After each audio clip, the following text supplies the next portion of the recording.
señor ministro de Justicia, señores viceministros, señoras y señores parlamentarios.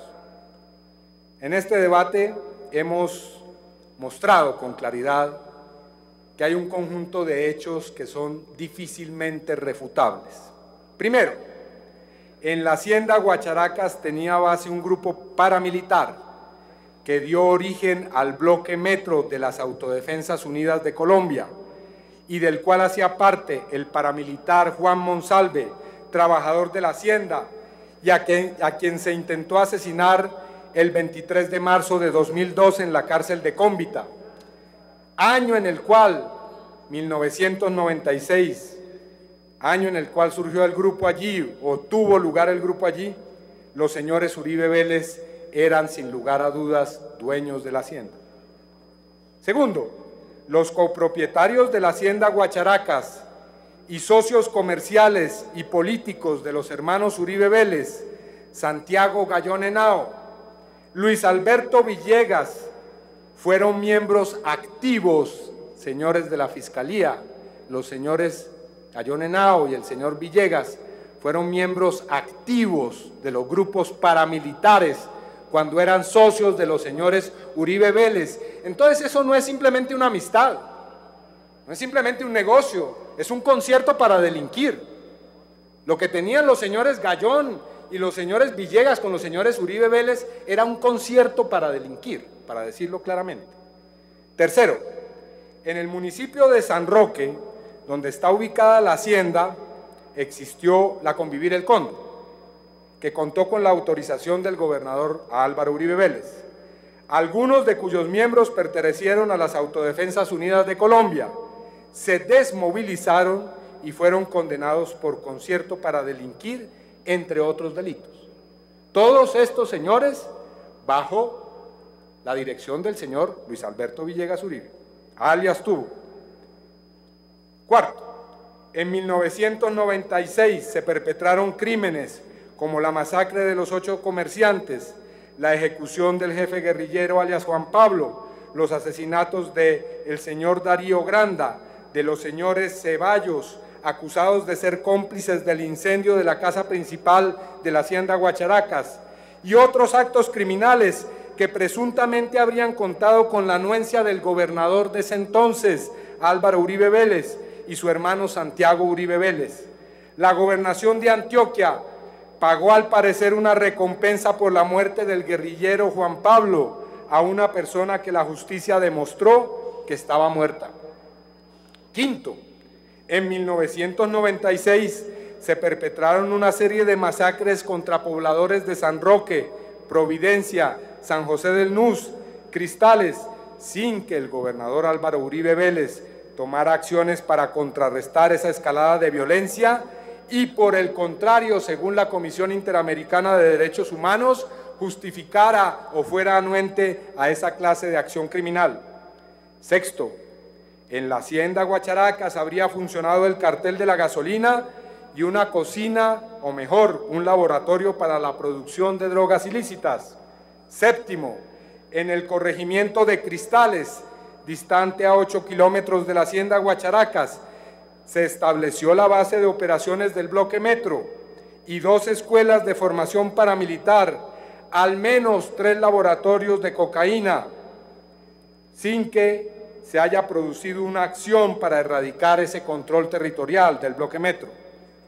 Octavo, en 2001, según testimonios que hemos ya mencionado, al parecer el entonces candidato a la presidencia Álvaro Uribe Vélez habría participado en un acto político de campaña electoral en la que, estando en la población de San José del Nus, se hallaban presentes paramilitares y habría sido escoltado por ellos en su salida por vía terrestre. Por lo tanto, mi conclusión de este debate es que, señores de la Fiscalía, me permito presentar ante ustedes denuncia penal contra los señores Álvaro Uribe Vélez, Santiago Uribe Vélez, Juan Guillermo Villegas Uribe, Santiago Gallón Henao por los siguientes presuntos delitos: homicidio agravado, desaparición forzada, tortura, concierto para delinquir, falsedad ideológica en documento público, prevaricato por omisión, apoderamiento de hidrocarburo y sus derivados, tráfico también de hidrocarburo, fabricación o porte de estupefacientes, y con esto voy a terminar, destinación ilícita de muebles o inmuebles, abuso de autoridad. Entrego esta denuncia penal a ustedes. Sé que se han abierto algunas investigaciones sobre el presente caso, pero considero que los cargos y los tiempos de esas investigaciones son claramente insuficientes. Y repito, la vida de quienes han dado estas declaraciones corre hoy peligro. Muchas gracias, señor presidente.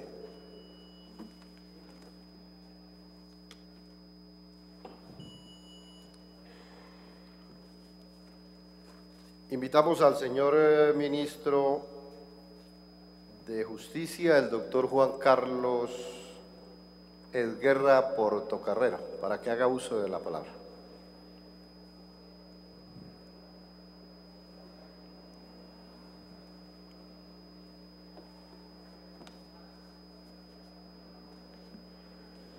Señor presidente, muchas gracias.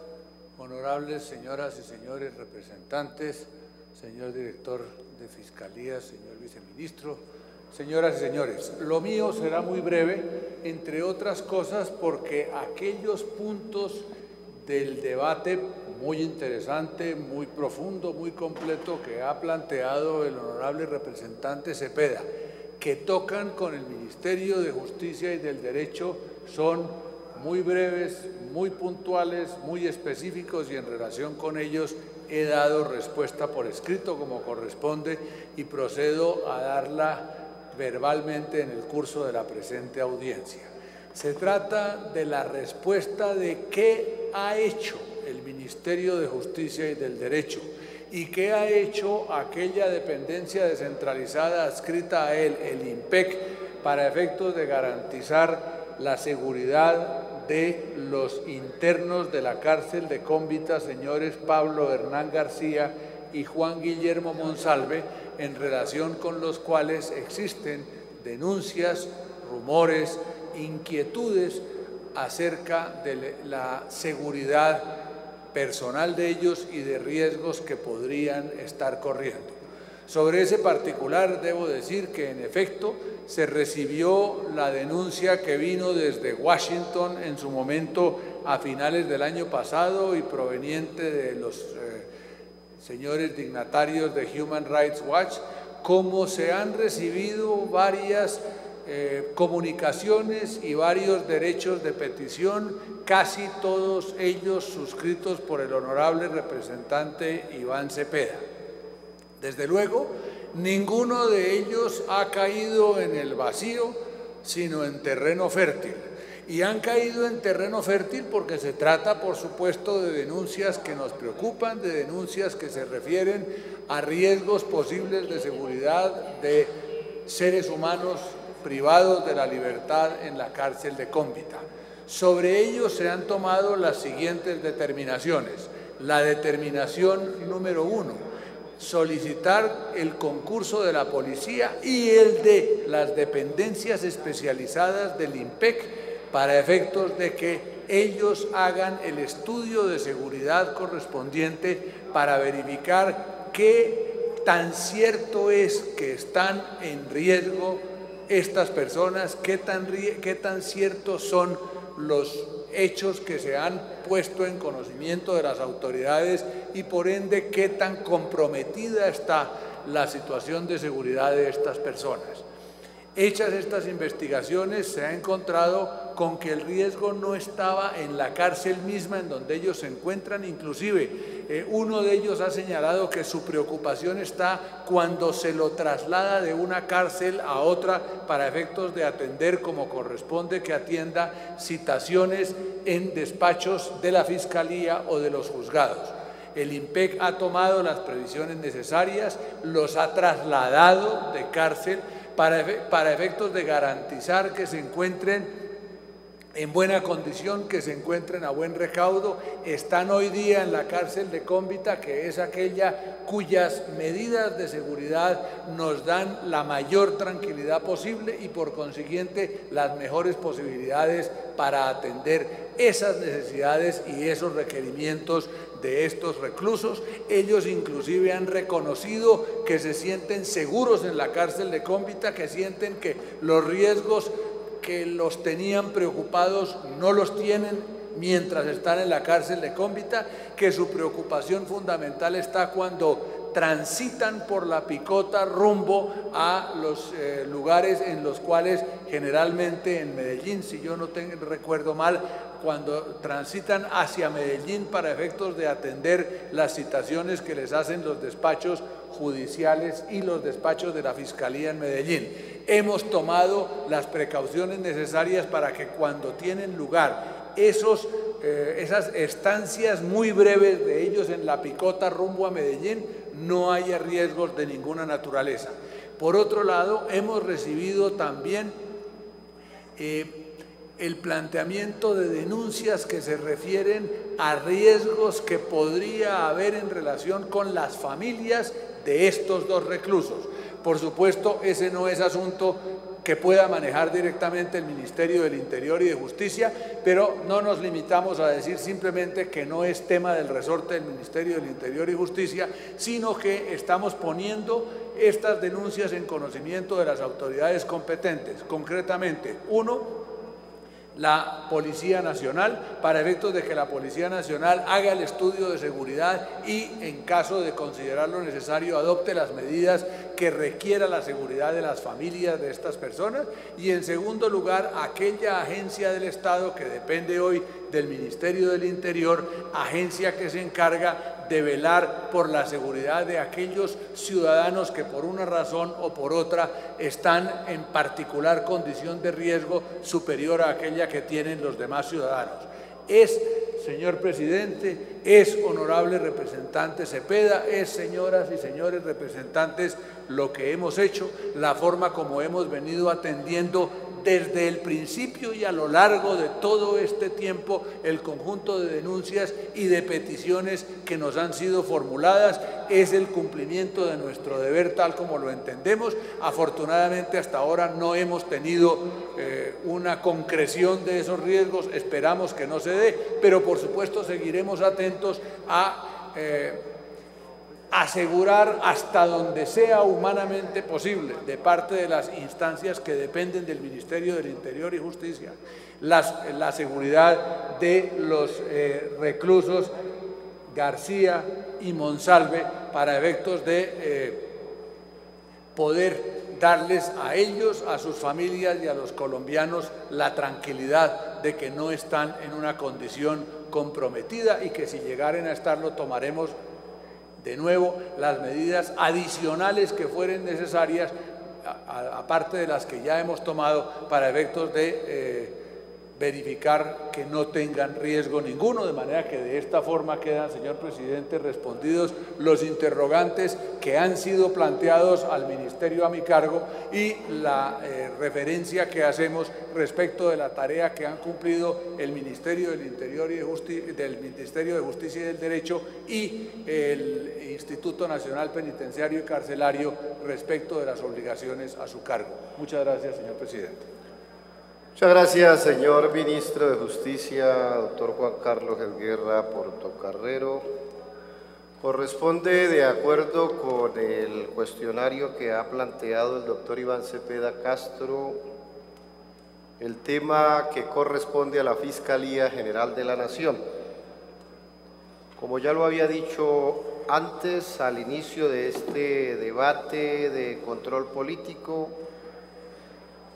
no está presente el fiscal general de la Nación, pero en su representación está el doctor Néstor Armando Noboa Velázquez, quien es el director nacional de Fiscalías y quien habla en nombre de la Fiscalía General de la Nación. Tiene usted la palabra, doctor Néstor Armando Noboa. Tengan muy buenas noches. Señor ministro, buenas noches, viceministro, integrantes de la mesa.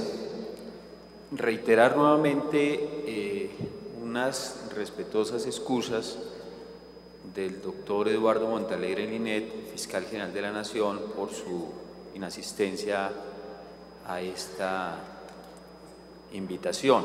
Él tenía una agenda, la verdad, bastante apretada y decidió que no podía y delegó en mí esta intervención. Siguiendo la senda trazada por el ministro, mi intervención es muy breve, muy resumida, básicamente porque el doctor Iván Cepeda ya tiene la respuesta al cuestionario y yo quiero resumirlo básicamente en 5 puntos. El primero, la seguridad de los señores Monsalve y Sierra, que se le reclama a la Fiscalía. El punto es muy sencillo, la Fiscalía no puede, a través de la Oficina de Protección, brindarle la seguridad porque, como se encuentran privados de su libertad individual en cárceles nacionales, la protección le corresponde al Instituto Nacional Penitenciario. De tal manera que cuando elevamos la consulta a la Oficina de Protección, la respuesta fue negativa por esta potísima razón. En segundo lugar, estos mismos testigos, la Fiscalía los ha abordado en un par de casos que han sido objeto de denuncia por parte del doctor Cepeda, y ellos se han negado a ser entrevistados, aseverando que no tienen seguridad para hacerlo. Y algo que nos llama la atención es que uno de ellos indica que no le rinde la entrevista al Cuerpo Técnico de Investigación de la Fiscalía General de la Nación, y otro afirma que solamente lo haría cuando la CIDH lo proteja a él y a su familia. De tal manera que aquí nos toca aplicar esas 2 máximas de derecho que nos resuelven muchísimos problemas de la vida, y es que a lo imposible nadie está obligado, y el límite del deber jurídico es la imposibilidad de cumplirlo. Pero estamos allí trabajando con ellos. De hecho, en el día de ayer había una entrevista que nuevamente fue aplazada, nos quedó para el día 19 del cursante mes. Vamos a esperar, en esta ocasión el fiscal se va a desplazar a la cárcel, yo creo que vamos a tener un buen resultado. Todas las denuncias que han llegado a la Fiscalía por distintas vías sobre este tema, las tiene la Fiscalía radicadas, asignadas a fiscales, con programa metodológico en los casos de Ley 906 y con órdenes a la Policía Judicial. Estas investigaciones han sido objeto en varias ocasiones de comités técnicos jurídicos que permiten justamente materializar la propuesta del doctor Cepeda en el sentido de hacer este tipo de investigación en contexto para ultimar detalles y entonces buscar comunes denominadores y así poder sacar el mejor provecho de este tipo de investigaciones. Y justamente producto de esta revisión que hizo la Dirección Nacional de Fiscalías, doctor Cepeda, el 9 de abril se acaba de reabrir la investigación por desaparición forzada, siendo víctima Luis Enrique Serna Henao. Entonces esta es una nueva historia que se retoma y la Fiscalía está ordenando nuevamente a los investigadores retomar la senda de esta investigación. Creo que con estos 5 puntos estoy abordando casi que el 100% del cuestionario que fue enviado a la Fiscalía. Agradezco la gentileza que han tenido de escucharme en esta noche y gracias.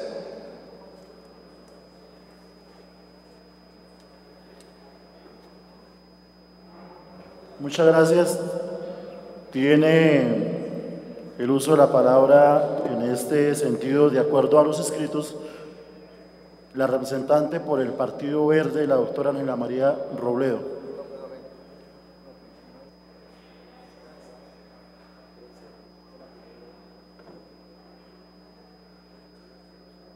Gracias, señor presidente.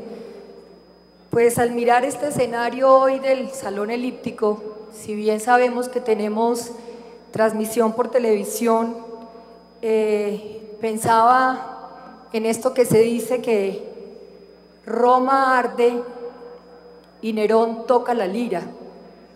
Y lo digo porque la exhaustiva, rigurosa y dolorosa presentación que nos hace el representante Iván Cepeda ameritaría que todos los representantes a la Cámara estuviéramos aquí escuchando. Porque viendo este escenario recuerdo también, compañeros y televidentes, los primeros debates que se hicieron en el Senado hace algunos años sobre el paramilitarismo y la parapolítica. Y recuerdo cuando veía yo estas transmisiones por televisión, cómo se decía que esto era una leyenda, que aquí no había sino un cúmulo de mentiras, que eran las historias narradas por la oposición. Y ya hemos visto lo que pasó. Entonces, lo primero que quiero expresar es mi preocupación por lo que ocurre aquí. Aquí se está hablando de lo que ocurrió en una zona en el país. Aquí se está denunciando lo que puede ser la vinculación de personas que tuvieron que ver con el destino de Colombia durante muchos años y no pasa nada. Oigo la respuesta del ministro, que creo que ya se retiró, y me pregunto, seguramente el representante Iván Cepeda le va también a preguntar, ¿qué ocurrió en Cómbita con Monsalve? No es suficiente la respuesta que da el ministro, son respuestas burocráticas y generales que no nos dicen de manera contundente y clara cómo vamos a evitar que pase algo con estas dos personas que se arriesgaron a denunciar lo ocurrido hace algunos años en Colombia. Quiero entonces primero decir en este escenario que el representante Iván Cepeda encarna hoy lo que algunos llaman el coraje de la verdad. Iván es una persona totalmente amenazada y seguramente una situación como esta lo pone en mayor riesgo, pero eso implica encarnar la verdad en Colombia y tenemos la responsabilidad de cuidar la vida de Iván Cepeda y de todas las personas que se arriesgan a contar la verdad en Colombia.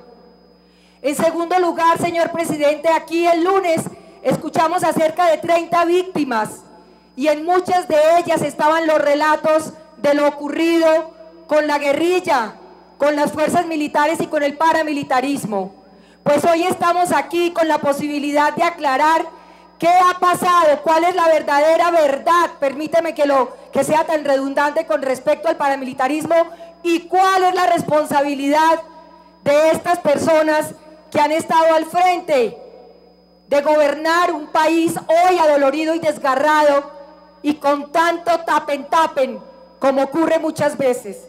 Y en tercer lugar, una constancia que pido que...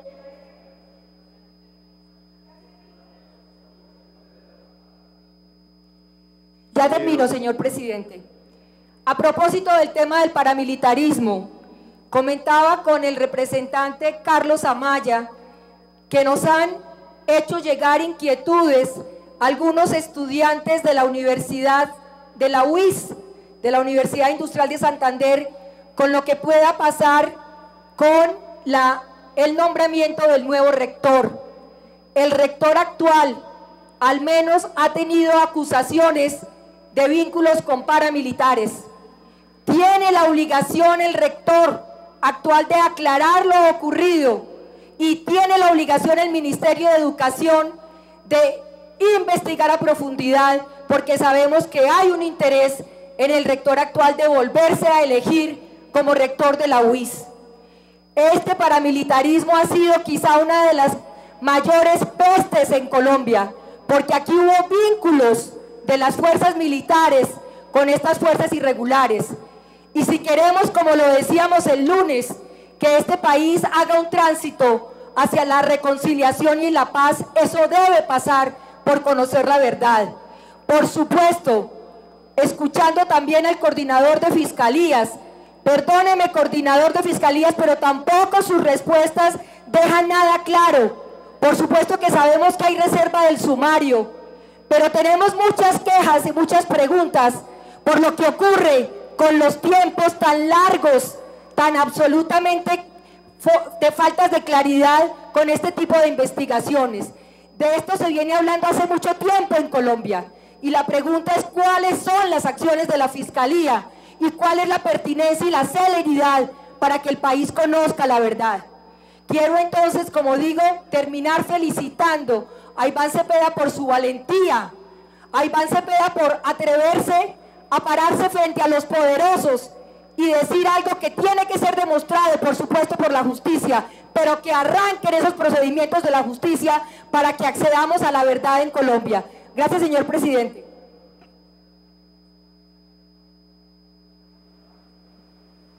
Hay 4 honorables representantes más en la lista de oradores, a quienes les daré la palabra y entrará a concluir esta citación el honorable representante citante Iván Cepeda Castro. Antes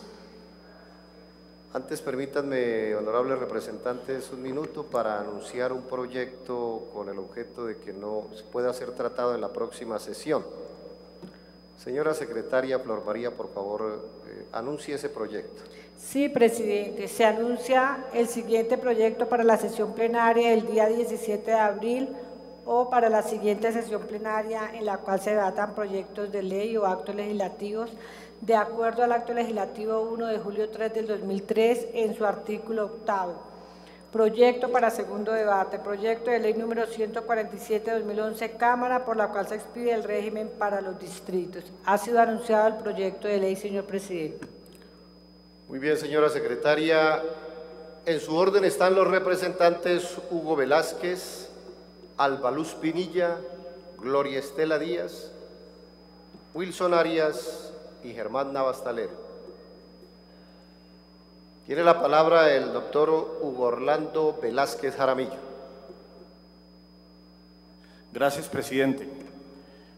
Un saludo al señor ministro de Justicia, al doctor Armando Novoa, director de Fiscalías, y al señor vicefiscal general de la Nación. Yo creo que lo expuesto por el doctor Iván Cepeda, además de conciso, serio y casi que irrefutable, debe servir como reflexión. Y si bien es cierto que aquí se nota cierta indiferencia, hasta el punto de que yo no veo quienes pueden defender lo indefendible que surge de lo expuesto por el doctor Iván Cepeda,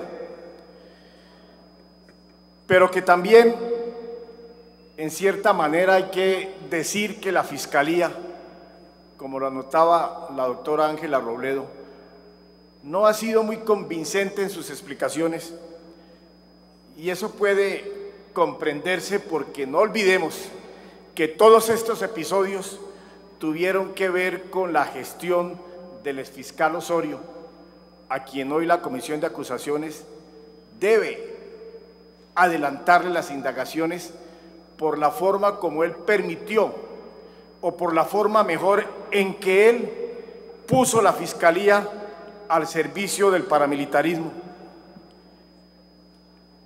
Pero yo sí voy a hacer una exposición profundamente reflexiva sobre la violencia que nosotros hemos vivido en los últimos meses.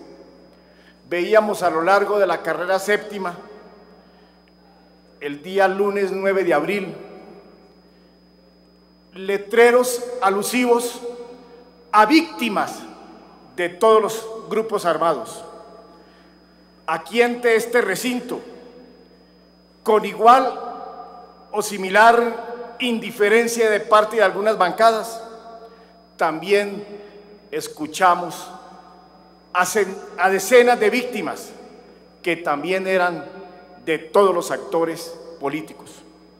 Aquí hay un centro evidente: las víctimas de todas las clases sociales deberían ser el motivo de reflexión sobre a dónde vamos a ir, no solo para que respondan quienes han sido causantes de esta violencia, sino también para resarcir definitivamente a las víctimas.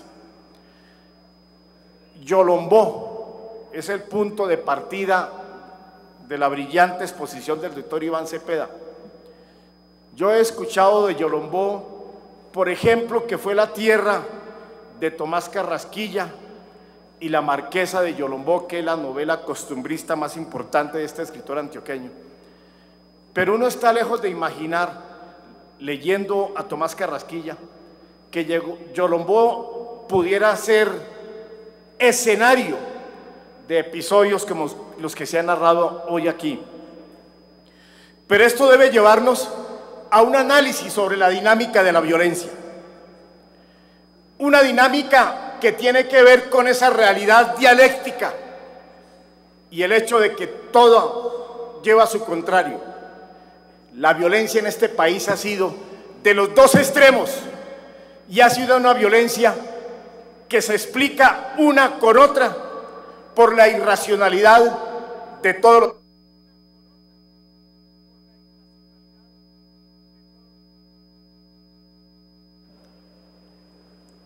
Sonido, por favor, para el representante Hugo Orlando. Y yo encuentro que en la base de la degradación de la violencia indiscutiblemente está el narcotráfico.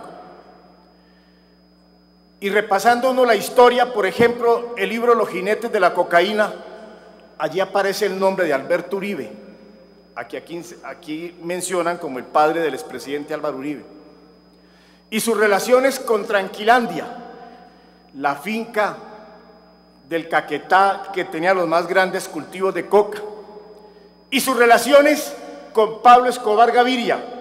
Hablo del señor Alberto Uribe.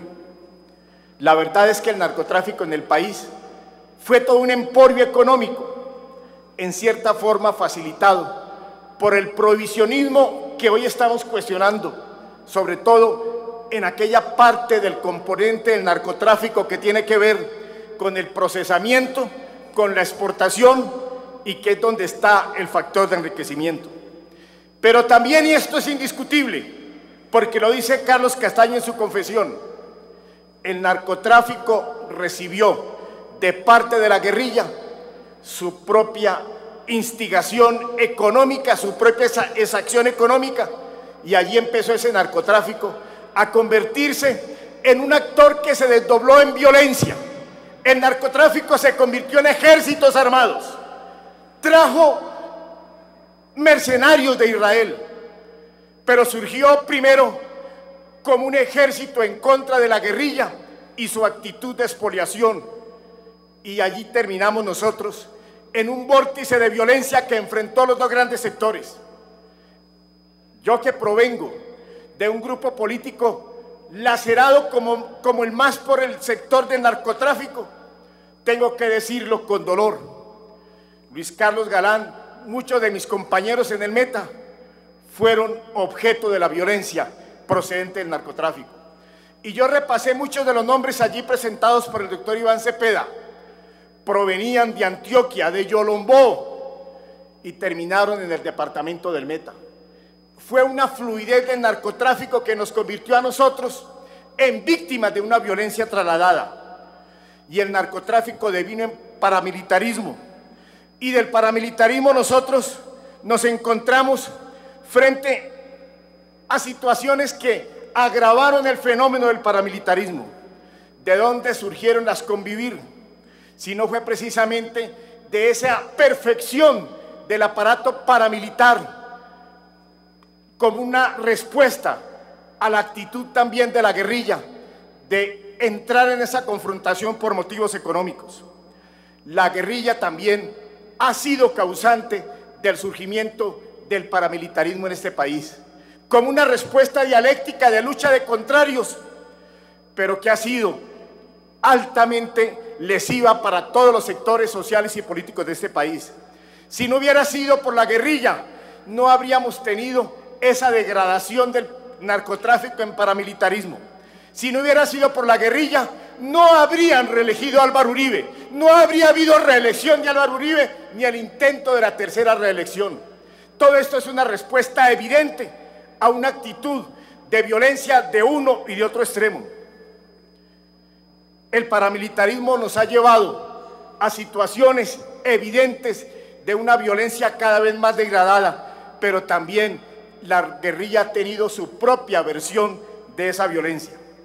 Yo invitaría a todos los sectores políticos, sociales, académicos, a la iglesia, a los partidos, a los gremios, a que reflexionemos sobre esto, pero también invitaría a la guerrilla a que haga su propia autocrítica, a que busque en qué momento rompió su hito insurgente para convertirse en un eslabón más de narcotráfico.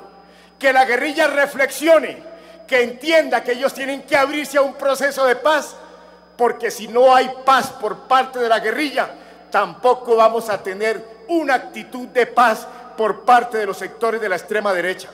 Que en esa correlación vino también la degradación de la política, la parapolítica, la reelección, esa descomposición de las instituciones como la Fiscalía del fiscal Osorio, fueron producto de este entramado violento entre los dos actores armados.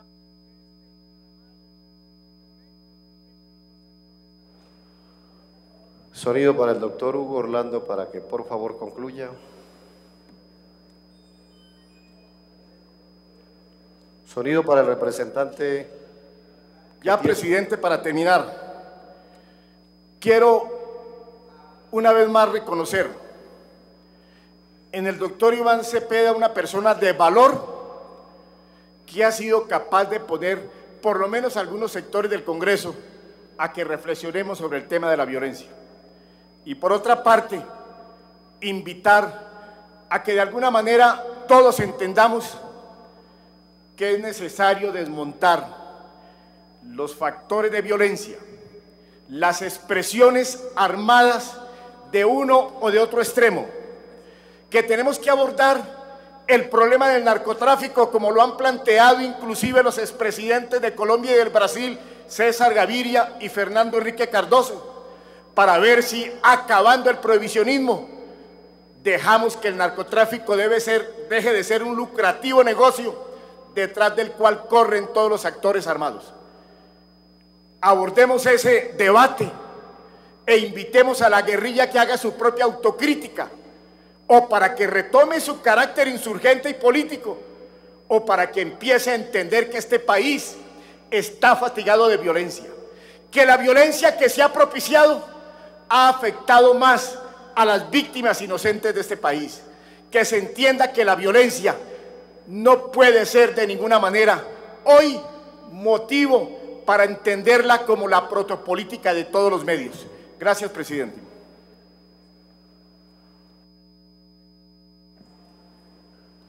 Tiene la palabra la representante, la doctora Albaluz Pinilla.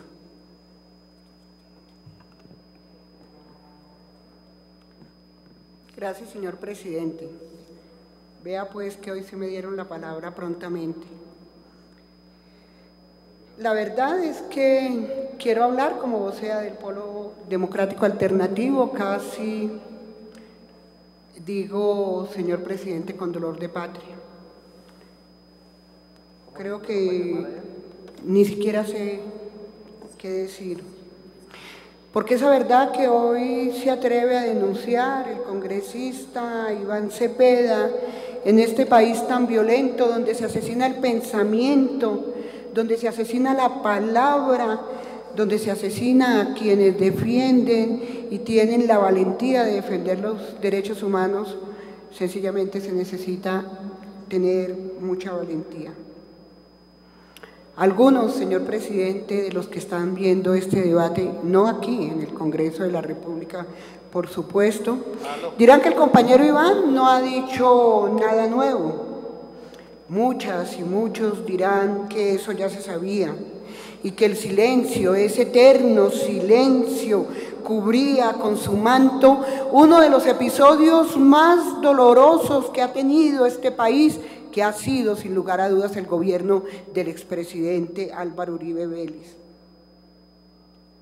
Pero ha sido, por supuesto, usted, compañero Iván Cepeda, el que ha quitado esa manta de silencio. Y muchos y muchas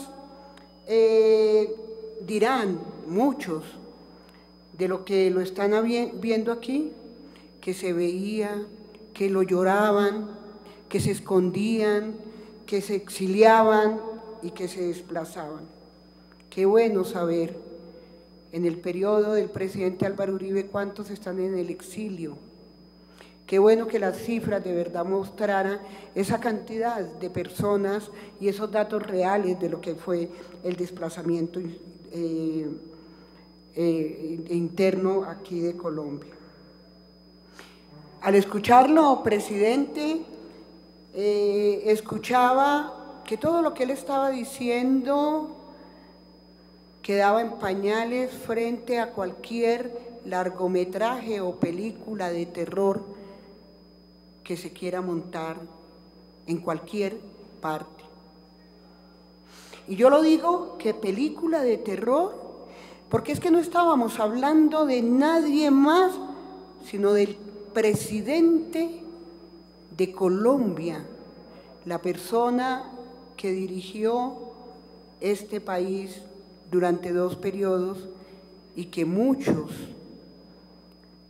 de los que pudieran estar aquí querían que tuviera la tercera elección.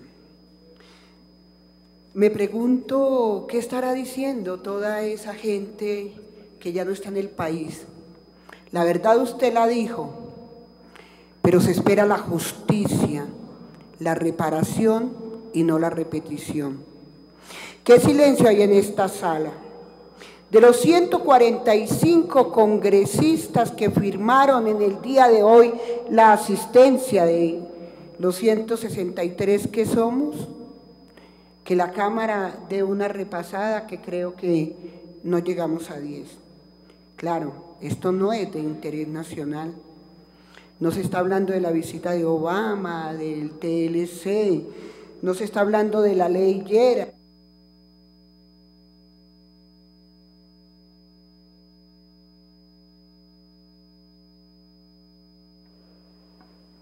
Sonido, por favor, para la doctora Luz Pinilla. Y de muchos de esos proyectos, como sostenibilidad fiscal y de muchas cosas, pues, que tiene interés la unidad nacional y que, por supuesto, y lo entendemos, no es de su interés hoy. La pregunta es, ¿por qué el Congreso de la República no puede analizar y hacer un balance claro de los sistemas de protección que tiene el país? Todos los días, desde nuestra bancada en el Polo Democrático, nos buscan personas de cualquier lugar del país, amenazadas de muerte, estudiantes, sindicalistas, y el Estado en ese silencio absoluto, brindando unos niveles de protección, llamémoslo mediocres. Aquí hay que hacer un debate muy grande y muy fuerte. Y no quiero decir que tengamos que hacer un debate sobre lo que fue el paramilitarismo en Colombia. El debate que tiene que hacer este Congreso de la República es la complicidad del Estado y del mismo Congreso para que esta historia de Colombia no quede consignado en los libros con una tinta, sino en los corazones de los colombianos y colombianas, porque es una historia escrita con sangre. No quiero hablar más, es impresionante lo que Colombia ha escuchado hoy, y decirle al compañero Iván Cepeda, pues que se cuide mucho, no solamente de los ataques y de las respuestas que vendrán posteriormente del expresidente de Colombia, sino que se cuide de aquellos a los que él les sigue pisando el callo, y decirle que gracias, no solamente por pertenecer al Polo Democrático Alternativo, sino por darle un ejemplo a Colombia y a las víctimas de que ese silencio se tiene que acabar. Muchísimas gracias, señor presidente. A usted, honorable representante, tiene la palabra el representante Wilson Arias Castillo.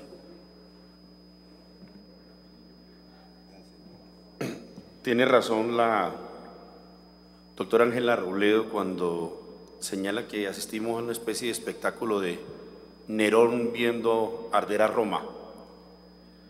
Yo, desde luego que hubiera querido una presencia mayoritaria del Congreso de la República. No me cabe duda que el país está expectante y que tanto por los desarrollos que tiene hoy la sesión como por sus consecuencias, este es un debate histórico. Histórico porque hilvana, porque da lugar a encadenamientos de hechos, de piezas que adquieren nuevas proporciones, y porque desde luego aporta elementos muy nuevos que justifican plenamente la solicitud de investigación del doctor Iván Cepeda. Creo que, entre otras cosas, hubiera esperado, no me voy a referir mucho a la Fiscalía, pero hubiera esperado que se respondiera a preguntas tan acuciosas y resonantes todavía. Yo quedo esperando lo que preguntó Iván acerca de si se allanó, por ejemplo, la hacienda La Carolina.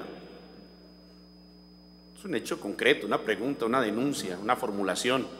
Sí o no ocurrió, señor fiscal, perdón, Ministerio de Hacienda, Fiscalía, en fin, autoridades competentes. Pero más allá del transcurso mismo de esta sesión, le atribuyo una trascendencia enorme a lo que aquí asistimos. Yo quiero saludar a Iván, invitar a rodearlo, una figura democrática, profundamente convencida, y en quien creo que su esfuerzo casi que de filigrana de intentar establecer los hechos, darle el curso, es una contribución muy grande al país y a las propias autoridades. Instar al Congreso de la República para que no naturalicemos los hechos, no le restemos importancia, participemos del debate con la mesura necesaria, con la seriedad correspondiente, a la estatura de los hechos que aquí se invita a investigar, pero desde luego participando. Yo me sumo a la preocupación. El país debe saber que tal vez menos de unas pocas decenas, tal vez, de congresistas decidimos quedarnos a esperar esta discusión. Lamento la ausencia de mis compañeros, pero bien. Ha sido el propio ministro de Justicia quien ha señalado, y comparto lo que él ha dicho, que se trata de una investigación seria, profunda, que merece toda la atención por parte del Gobierno Nacional. Pero además, al margen de lo que diga el ministro, el país ha vivido una hora aciaga y el país sabe lo que ha ocurrido. Las gentes del común, de los espacios en los cuales se han sucedido estos hechos, que no cabe duda han sido luctuosos, inclusive relatos que convocan a unas reflexiones muy grandes, que enturbian el espíritu, que producen consternación y rabia. Pues la gente lo ha vivido. Las zonas del país, humildes muchas de ellas, en las cuales han transcurrido estos hechos, han marcado la psicología colectiva, el alma del país, el espíritu nacional en sus sectores más vulnerables. Esos hechos han sido intentados discernir de mil maneras. Escucho a Iván insistir en unas fechas, 1995, 1996, varias fechas que han sido presentadas, pero coincide por... Sonido para el representante Wilson Arias, por favor. Coincide, por ejemplo, con lo que Claudia López, creo Claudia tal vez y varios de ellos, señalaban como la captura invertida del Estado.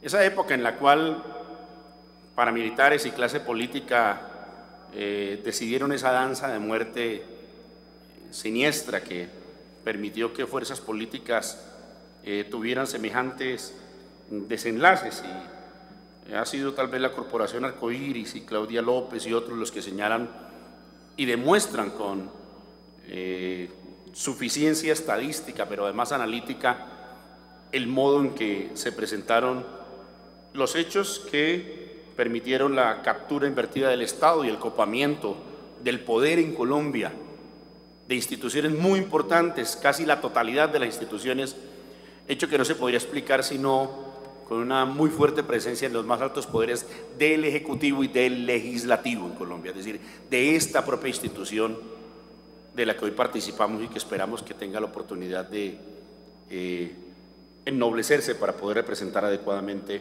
a la sociedad colombiana. Baste pues con agradecer la gestión que haya podido hacer el Ministerio y la Fiscalía en relación con estos temas, pero registrar lo que ya se ha dicho aquí por varios de mis antecesores. Creo que me uno a su solicitud concreta, celeridad, pronta, cumplida, debida justicia, y de ello pues naturalmente que lo que los congresistas han señalado, es decir, tenemos testigos que rinden sus versiones frente a las visitas que ha intentado hacer Iván Cepeda, y que queda meridianamente claro el propósito de las visitas, lo saludable que resultan para el país.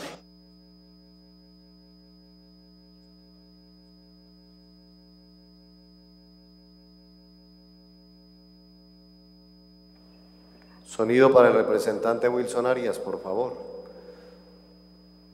Gracias.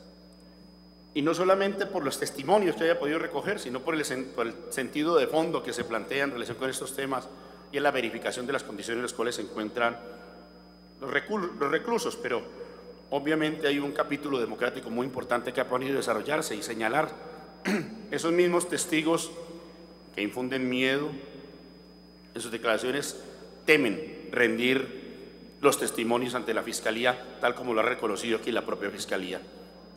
Algo muy grave debe estar ocurriendo y debe estar marcando el comportamiento de esos testigos. Baste pues con sumarme a lo que ya se ha señalado aquí sobre la necesidad de otorgarle todas las garantías para su vida y para las condiciones para las denuncias. Finalmente pues registrar, tomar nota de cómo se ha prestado atención a las denuncias de Iván y de los otros actores que han participado y que han ofrecido su concurso para estos asuntos. Saludarlos y decirle públicamente a Iván que su postura enhiesta y valiente merece la admiración de un país y desde luego el acompañamiento nuestro. Nuestro abrazo cálido y la invitación a rodear a los defensores de los derechos humanos y a quienes adelantan esta investigación. Gracias, presidente.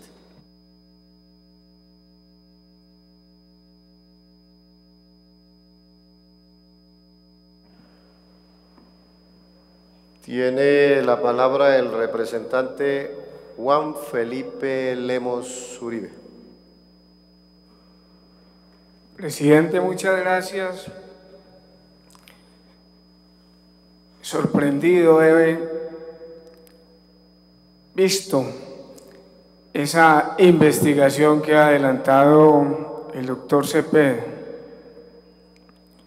Una investigación cargada de odio, de resentimiento, que pareciera, presidente, direccionada a aprovechando que la persona en torno a quien se hace no tiene hoy la oportunidad y la posibilidad de defenderse de semejantes acusaciones.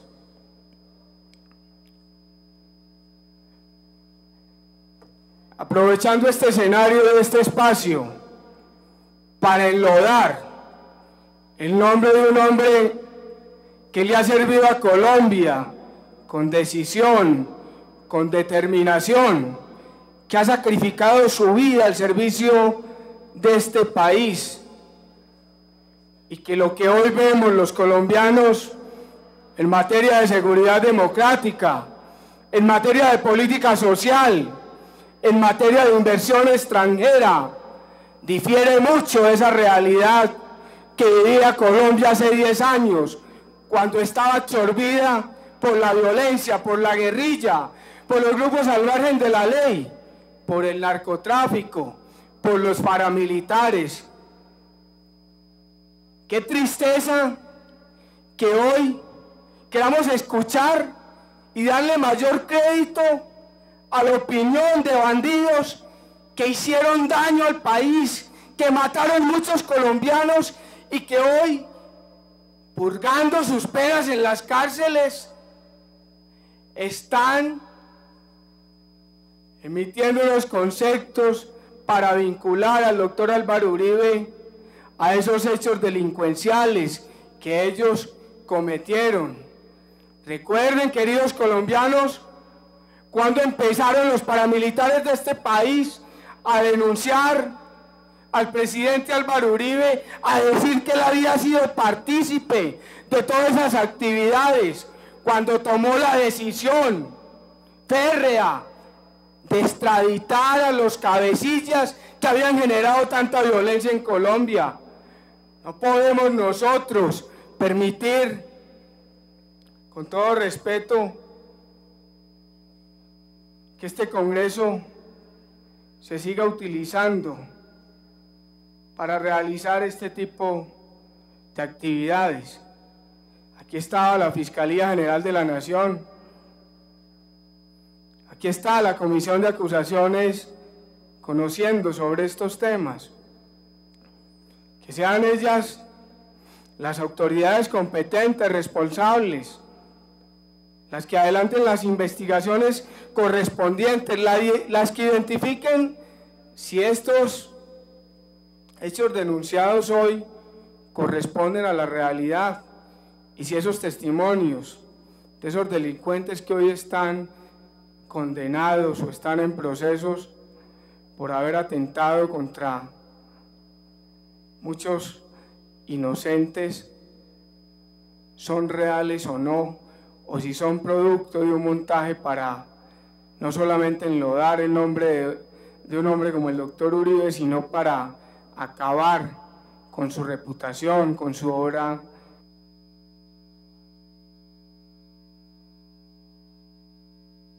Sonido para el doctor Juan Felipe Lemos. Hay que preguntar en Antioquia, señor presidente, ¿quién era la familia Gallón en esa época cuando adelantaron esa negociación? Si estaban requeridos por la justicia colombiana, si estaban tildados de paramilitares o de delincuentes. No se puede endilgar una responsabilidad a una persona como el presidente Uribe cuando en esa época, honorable representante Cepeda, no se conocía la identidad de esas personas, ni qué pasaba con ellos, si tenían ese tipo de vínculos con el narcotráfico, con el paramilitarismo, o qué sé yo, simplemente para aquí venir a desarrollar ese odio y ese resentimiento inmenso que usted siente por el presidente Álvaro Uribe Vélez. Como hoy no hay nadie aquí, presidente, quería hoy manifestarle al pueblo colombiano que quienes conocemos a Uribe, quienes lo hemos visto dedicándole su vida al ejercicio público, a nuestro departamento de Antioquia, a este país, creemos en su inocencia, creemos en sus actividades serias, juiciosas, y no vamos a permitir que en este escenario en el que no hay nadie ya, venga a enlodarse el nombre de él, porque no hay quien salga a defenderlo, a responder por sus actuaciones. Muchas gracias. Tiene la palabra el representante Germán Navastalero. Gracias, presidente. Le rogaría que sea un poquito más elástico con el tiempo, habida cuenta de que los oradores no somos muchos. Yo no hablo muy largo, a veces digo cosas que no gustan, pero hay gente que quiere hablar. Yo le replico al doctor Lemus Uribe que nosotros no les damos crédito a lo que han dicho los delincuentes. Yo le doy crédito a la investigación honrada y precisa que hizo Iván Cepeda. Yo le creo a los jueces cuando investigan. Ellos valoran los testimonios y sacan conclusiones. De manera pues que lo que ha hecho Iván Cepeda no es ninguna venganza contra ningún inocente. Iván Cepeda hizo una investigación clara, limpia, con fotografías y que no ha sido desmentida. ¿O a quién le damos crédito? ¿Al doctor Uribe? No sé qué parentesco exista entre el parlamentario que acaba de hablar y el doctor Álvaro Uribe Vélez. Me han dicho que son consanguíneos. Ser consanguíneo de alguien no es un delito. No es culpa mía haber tenido hermanos o primos, pero eso me han dicho. Si esto no es cierto, le doy la oportunidad de que me replique, doctor Lemus Uribe. ¿Por qué pasó lo que ha denunciado el doctor Cepeda? Porque hubo instigadores con poder y hubo fiscales que silenciaron. Colombia tuvo 2 periodos donde no hubo fiscal. El caso del doctor Osorio, gran amigo de Rito Alejo del Río y otros generales investigados en masacres en la época en que Uribe era gobernador. Esa fiscalía pasó virgen sin romperse ni mancharse. Hizo una reforma para fortalecerse él y debilitar a la víctima. Eso fue lo que se hizo en tiempo de Osorio. ¿Y qué me dirán del doctor Iguarán, que le siguió en la cadena obligada a investigar? El doctor Iguarán estuvo ahí 3 o 4 años también sin hacer nada. Por eso, lo del caso de Yidis, Teodolindo, Sabas y estos estuvo tanto tiempo quieto. No les interesaba mover esas investigaciones. Por eso, lo que Iván ha denunciado nunca se investigó, porque no le interesaba al sistema hacer claridad sobre lo que estaba pasando en Antioquia. Yo no creo que se hable de paz en un país donde miles y miles de personas murieron a manos de los militares y de los paramilitares y de la guerrilla. Que la prensa en aquella época hubiese guardado silencio sobre lo que pasaba en el país era parte de lo que se había acordado para mostrarle una imagen que no era cierta al país. Uribe ya no es presidente y basta mirar cuántos falsos positivos han aparecido y cuántos NN centenares fueron enterrados durante su gobierno y no había quien investigara, porque a la Fiscalía de Bolsillo de aquella época no le interesaba la investigación. ¿Por qué no hay mucho parlamentario? Hay 2 preguntas. O no les interesa el debate o tienen intereses. Y yo me remito a lo que con mucho aspaviento han dicho los paramilitares, que han tenido el 70 y el 40% de sus miembros acá, o sus cuotas. Presidente, le he pedido el favor, un poquito de elasticidad. Son 160 contra 7 u 8. Denos oportunidad por lo menos ya ahorita de decir lo que pensamos nosotros.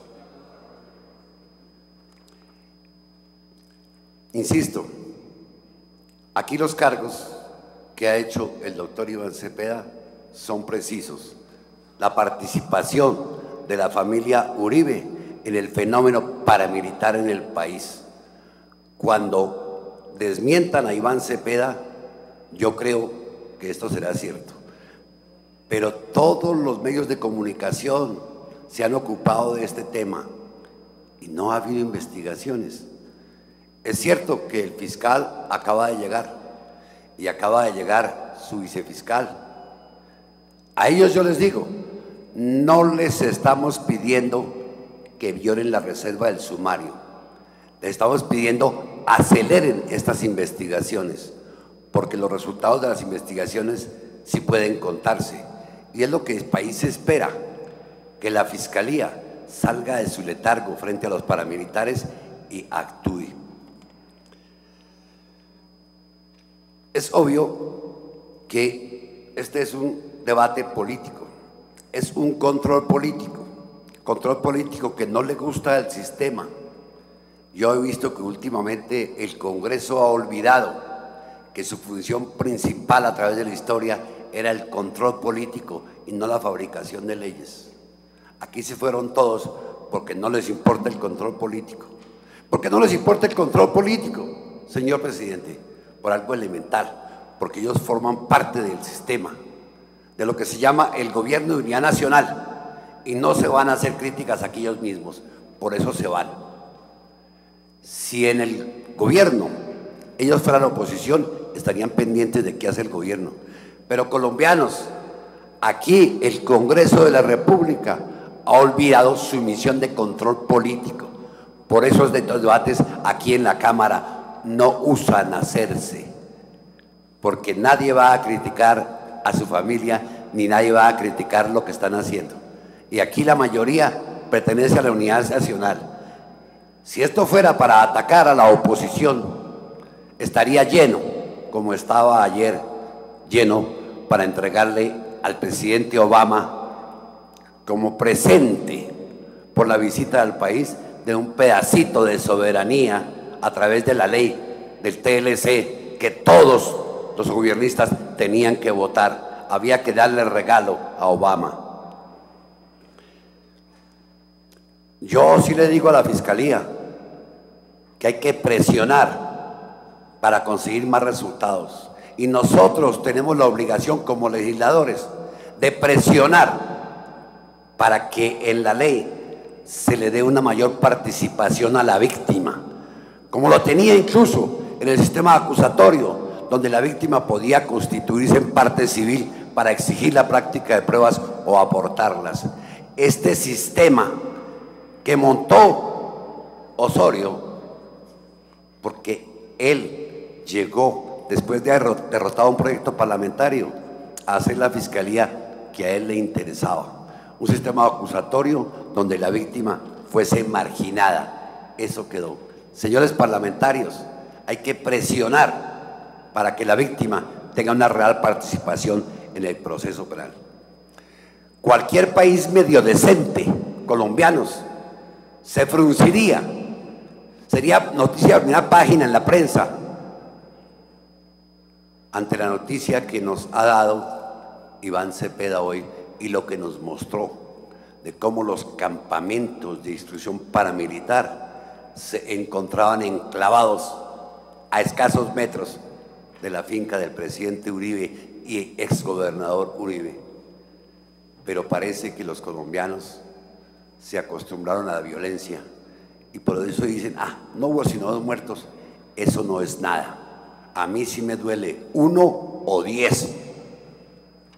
Aquí, cuando el doctor Iván Cepeda nos hablaba del tubo y de alias el tubo, yo preguntaría como la cuña aquella de televisión, ¿es que la culpa la tuvo el tubo o la culpa la tuvo aquel que permitió que funcionara el tubo? Gracias. Tiene la palabra el representante Carlos Augusto Rojas.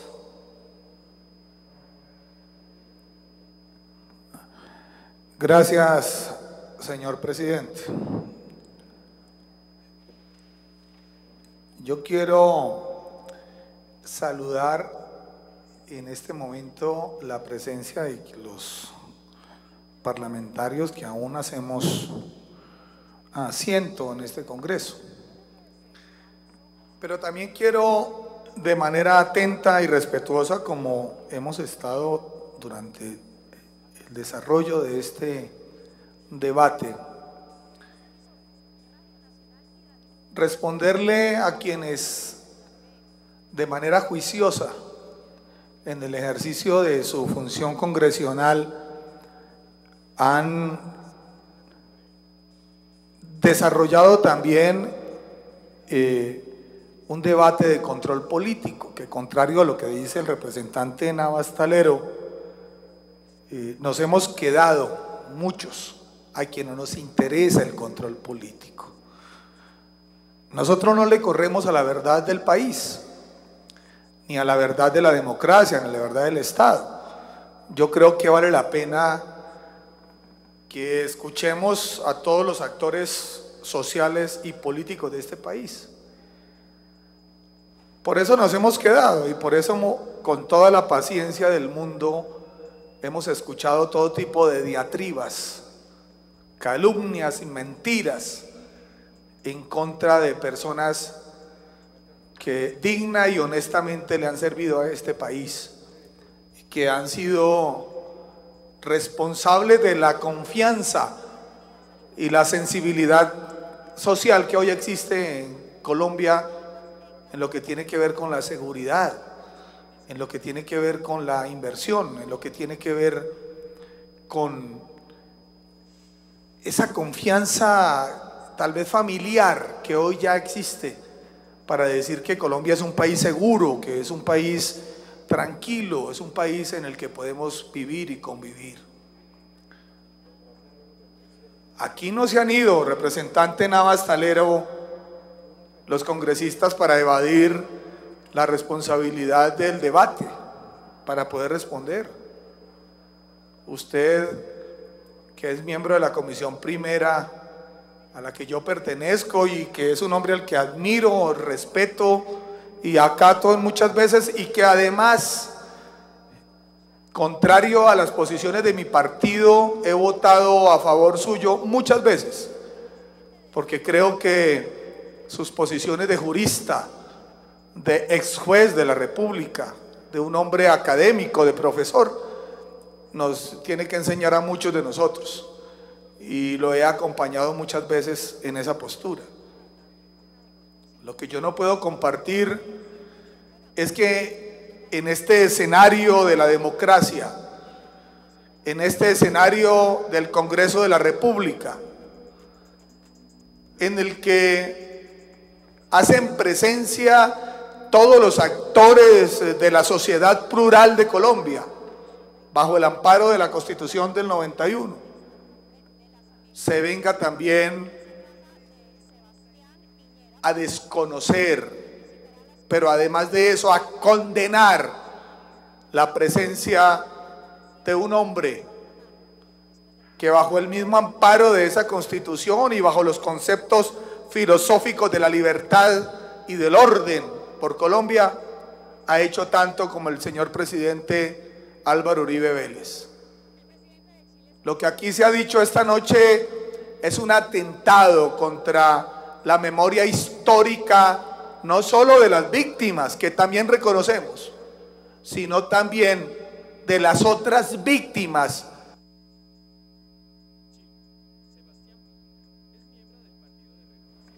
Ya, sonido para el doctor Carlos Augusto Rojas, por favor. De las otras víctimas que aparentemente se desconocen bajo el amparo de quienes hoy representan la parte legal de las ONGs o de los derechos humanos. ¿O es que acaso este país solamente puede reconocer como víctimas a aquellos que lamentablemente, infortunadamente, que reconocemos y que nos duele también, y que pedimos que la justicia condene de manera vehemente cuando han ocurrido situaciones de concubinato, de complacencia de nuestra fuerza pública con actores armados ilegales que han afectado a la población civil. Eso lo reconocemos, y bajo el amparo de la Constitución Nacional del 91 y bajo el amparo inclusive del derecho internacional humanitario, aceptamos y permitimos que sean procesados y juzgados los actores de nuestra fuerza pública que hayan cometido excesos. Pero lo que no podemos aceptar tampoco es que se desconozca que durante más de 40 años este país ha tenido que sufrir, señor presidente, honorables parlamentarios, colombianos todos, toda la omnipotencia, la arrogancia, el terrorismo de actores armados ilegales, como los señores de las FARC, del ELN, del EPL, de lo que hoy se denominan como bandas criminales, y que ningún gobierno tuvo el coraje y la certeza de poderlos enfrentar de manera contundente bajo el amparo de la Constitución y de la ley. Eso lo hizo el señor presidente Uribe, un paisa, un antioqueño, que vino a tocar las puertas de la rancia política capitalina, que no aceptó nunca que personas de la provincia fueran capaces de llegar al Palacio de Nariño. El presidente Uribe lo hizo bajo el amparo de la pluralidad política constitucional de los colombianos, que le dieron el honor de ungirlo como presidente de la República. Eso les dolió a todos. Y este país que se mueve bajo la, vuelvo y digo, rancia, malhumorada vivencia de la ciudad capitalina, Bogotá, de las universidades. Y entonces los de los Andes, los de la Javeriana, los de la Sergio Arboleda, los de la Libre, los de la del Bosque, son los que dominan la justicia de este país, la política de este país. Cuando llegó un presidente que era de fuera del entorno del contubernio capitalino, lo convirtieron en enemigo. Eso no puede convertirse en un acto asesino, como aquí el honorable representante.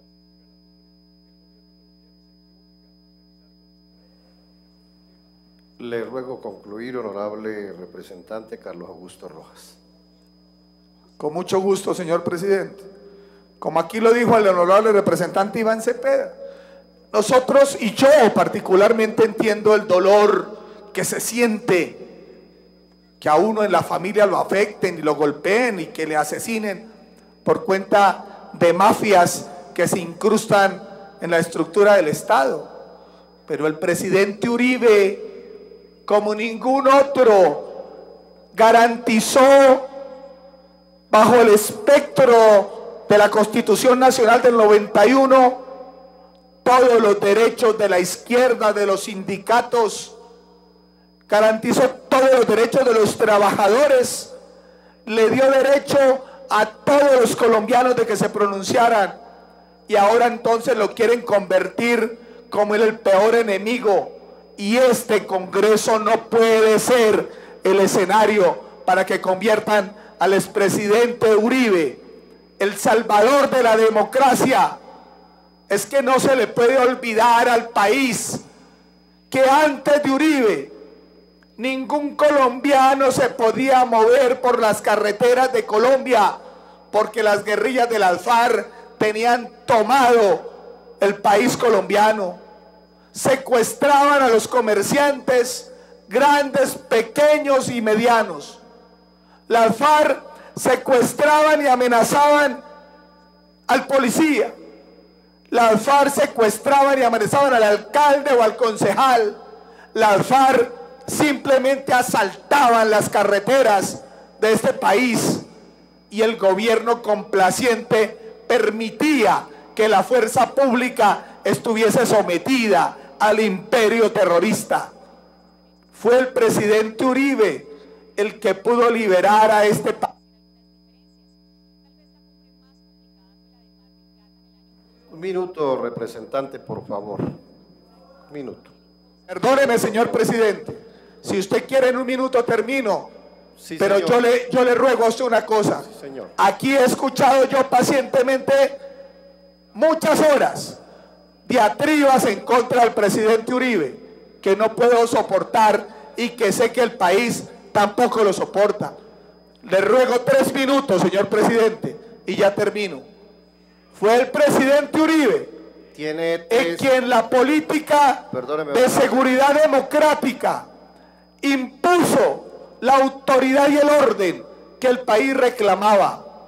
Fue el presidente Uribe el que pudo devolverle la confianza a los campesinos, a los inversionistas, a los ganaderos y al ciudadano del común y del corriente, que volviera a caminar tranquilamente por las carreteras y por las calles de este país. Ahora, un grupo de organizaciones de las ONGs, esas que ampararon la sentencia de supuestamente la masacre de Santo Domingo, porque los aviones de la Fuerza Aérea supuestamente habían asesinado a 17 personas, y hoy un juez de la República dijo que eso no era cierto. ONGs internacionales con asiento en este país y con asiento en este Congreso procuran delegitimar, señor presidente, la acción democrática de un presidente como Uribe, la acción democrática de un pueblo que se pronunció en las urnas y que dijo que no queremos la acción terrorista de los señores de las FARC en este país.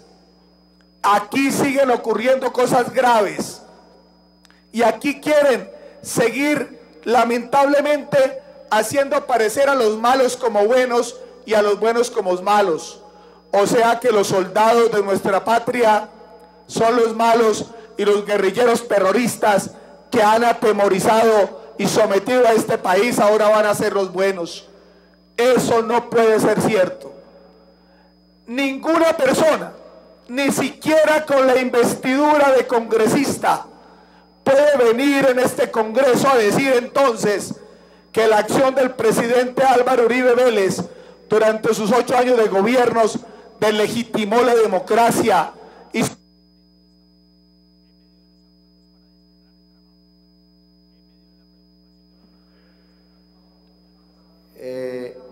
honorables representantes, ya el representante Carlos Augusto Ros, inmediatamente doctor Iván Cepeda.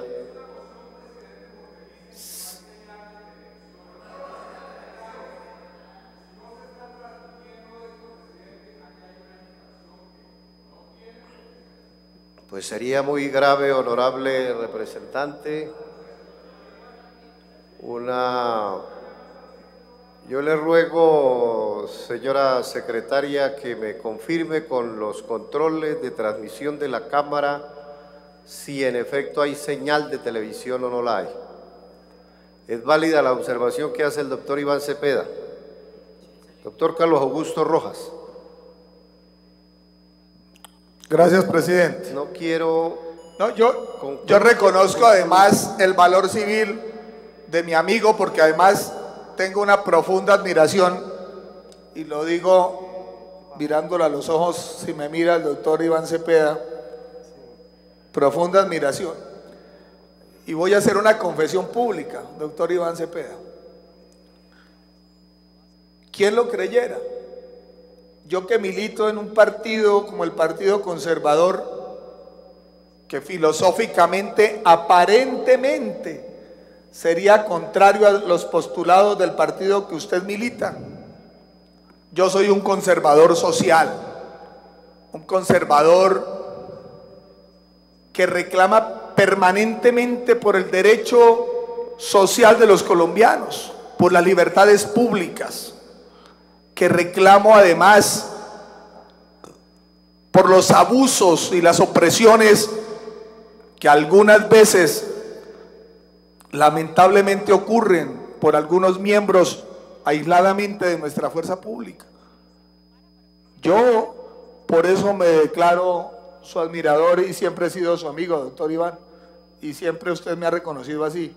Nos hemos en lo privado reconocido como amigos. Lo que yo no puedo aceptar es que aquí los miembros de otro partido, señor presidente, utilizando los medios de comunicación de este Congreso, traten de sepultar la imagen y la obra y la acción democrática de un presidente como la del doctor Álvaro Uribe Vélez. Aquí lo que ha habido es que nuestro país lamentablemente sufre de amnesia parcial o conveniente por parte de nuestros dirigentes. Cuando este país en la década de los 90 alegaba el tema de la ilegitimidad por cuenta del narcotráfico, entonces pedía a gritos que hubiera una alternatividad en el poder. Cuando la hubo, entonces pedían a gritos que hubiese un candidato a la presidencia de la República que hiciera la paz con la guerrilla. Y cuando la hubo, ocurrió la hecatombe y el desastre que por lo menos en el tema o en el caso del departamento del Huila y el sur del país, tuvimos que sufrir la zona de extorsión que se decretó a favor de los señores de las FARC. Y cuando vino Uribe y decretó entonces la política de la seguridad democrática, entonces adquirieron poder relevante en los medios de comunicación los señores de la izquierda democrática para decir que eran los únicos que tenían la verdad revelada. Eso no es cierto. Este país, está demostrado, creció en las cifras económicas cada año gracias a la política de seguridad democrática. Este país pudo tener hace 8 días la liberación de los 10 últimos secuestrados uniformados gracias a que el Estado, a partir de su gobierno, no negoció su dignidad. Este país vuelve a recuperar la confianza y tiene el valor de